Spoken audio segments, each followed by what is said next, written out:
The hottest day of the year so far yesterday, 91 degrees for a high in Boise, and still quite hot today, above seasonal averages. We're looking at 87 for a high in Boise, 90 degrees in Mountain Home. So you're thinking, cruising through the week, okay, this summer thing I could really get used to, and then you have to change all of your plans as we get into the weekend. And that's been the case for this weekend and the last several weekends, including Memorial Day weekend. You know the drill. Skycam 7 showing sunshine, but also some spot showers working through parts of the Treasure Valley. Just had a report of a quick downpour in Meridian, but now the sun is shining there, and really it is all in all a nice evening. So if you had outdoor plans for the rest of this evening, have at it, enjoy it. Backyard fire pit, you've got to roast some marshmallows. Sun doesn't go down until around 9:30, so we're cruising through these summer evenings until tomorrow's weather arrives for us. This is our line of moisture that will continue to track farther to the south as we head into the overnight hours. Underneath this southwest flow, we have a lot of moisture that's headed in our direction,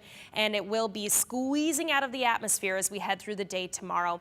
We're tracking one thunderstorm cell that's moving through the west central mountains right now. This is a little slow on the timeline here, but that is the most active of the weather that we're expecting through the rest of this evening, mainly dry and quiet overnight tonight, but then it all gets going tomorrow, and it starts as early as the morning hours. Scattered showers, some isolated thunderstorms. Thunderstorms will become more widespread and potentially strong to even severe, as I mentioned before, as we get into the afternoon and the evening hours. We're talking about the potential for hail, gusty wind, heavy rain, and then as our temperatures cool into the beginning of next week, the snow levels for our central mountains will be falling to about 6,000 feet, and at the highest peaks, another 3 to 5 inches of snow. So when I talk about snow, I also want to talk about the snow runoff, the melting runoff that we've seen through the last several weeks.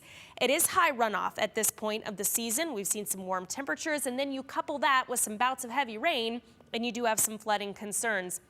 Not just flooding concerns when you're talking about streams and rivers that are rising rapidly and covered roads, but also the potential for some rock slides and mudslides as well, because that ground is so moist currently. So just taking a closer look at some of those areas that are affected, and I know a lot of popular camping spots near and dear to our hearts this time of year, but tomorrow just doesn't look like the day to go. And I've been saying it, know before you go if you do have plans to be in Idaho's backcountry and mountains for tomorrow. Magic Valley forecast: showers, thunderstorms, mid-60s for highs tomorrow, 50s for our mountain locations, and again, showers and thunderstorms. It'll be a wild and active day through the day tomorrow, and also very wet. If any of those flood warnings or thunderstorm warnings are issued, of course, we'll be sure to update you on air and online, and keep that KTVB mobile app handy as well, especially if you have those outdoor plans. There's another look at the timeline for the day tomorrow, and a look at the 7-day forecast showing